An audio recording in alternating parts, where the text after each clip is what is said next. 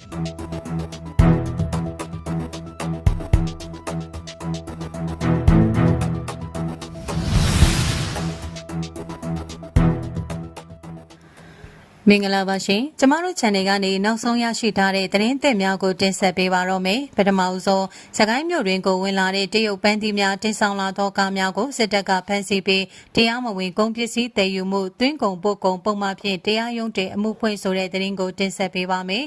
စကိုင်းတိုင်းစကိုင်းမြို့တွင်ကိုဝင်လာတဲ့တရုတ်ပန်းသီးများတင်ဆောင်လာသောကားများကိုစစ်တပ်ကဖမ်းဆီးပြီးတရားမဝင်ကုန်ပစ္စည်းတည်ယူမှုဖြင့်တရားရုံးတင်အမှုဖွင့်ထားကြောင်းဖမ်းဆီးခံရသောကားသမားတချို့နှင့်နှိစက်သူများကပြောဆိုပါရယ်စက်တင်ဘာလ20ရက်နေ့မှာစတင်ပြီးစကိုင်းမြို့တွင်သို့ဝင်လာသည့်တရုတ်ပန်းသီးများတင်ဆောင်လာသောကားစီးရေ20ဝန်းကျင်ခန့်ကိုစစ်တပ်နှင့်ရဲများကတောက်လျှောက်ဖမ်းဆီးခဲ့ကြောင်းရင်းနောက်စစ်တပ်နှင့်ရင်ပိုင်ရှင်များကြားနားလည်မှုဖြင့်လက်ယူလွတ်ပေးရန်သဘောတူညီခဲ့ကြကြောင်းတို့ရတွင်ကားပိုင်ရှင်တို့ဖြစ်သောအငိမ့်စားဗိုလ်မှူးကတရုတ်ပန်းသီးများသည်တရားမဝင်ကုန်မဟုတ်သဖြင့်တွားရောက်ပြောဆိုဖိအားပေးရမှပြဿနာဖြစ်ပွားပြီးပြန်လည်လွတ်ပေးရန်ကိစ္စပြည့်ပြည့်သွားခဲ့ကြောင်းသိရှိရပါသည်စကိုင်းမြို့နယ်ခြေဆိုင်စစ်တပ်နှင့်ရဲများကတရုတ်ပန်းသီးများတင်ဆောင်သောကားများအလုံးကိုတွင်းကုန်ပုတ်ကုန်ဥပဒေပုံမှန်10ဖြင့်အမှုဖွင့်လိုက်ပြီးကားများကိုလည်းတင်စီထားကြောင်းပန်းသီးတဲဆောင်သောကားများမှရင်မောင်းနှင့်ရင်နောက်လိုက်များအလုံးကိုဖမ်းဆီးထားကြောင်းသိရပါသည်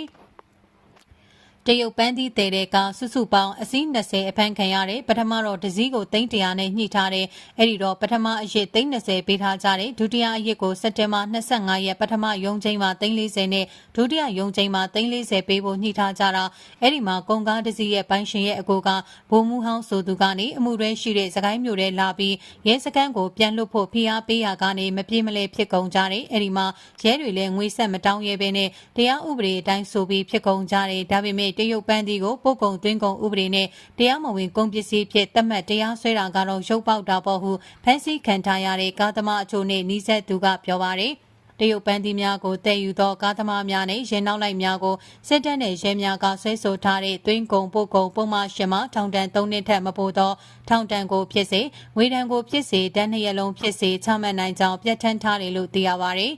ဆက်လက်တင်ဆက်ပေးမယ့်သတင်းအကြောင်းကတော့စကိုင်းမြို့ဝင်ရှိစေအုပ်စုငွေညှစ်ရာဂိတ်ကိုယူနီကုန်းပျောက်ကြား UGF ကတနက်မဖောက်ရပဲသိမ်းပိုက်ရရှိဆိုတဲ့သတင်းကိုတင်ဆက်ပေးပါမယ်။စကိုင်းတိုင်းစကိုင်းမြို့ဝင်ကအကြမ်းဖက်စစ်တပ်ဂိတ်ကိုတွားရောက်တိုက်ခိုက်ရမှာစေအုပ်စုထွက်ပြေးသွားတာကြောင့်တနက်ပြစ်ဖောက်လိုက်ရတာမျိုးမရှိပဲဂိတ်ကိုသိမ်းပြီးပြန်ဆုတ်ခဲလိုက်တယ်လို့ယူနီကုန်းပျောက်ကြားတပ်ဖွဲ့ UGF တာဝန်ရှိသူကပြောပါတယ်။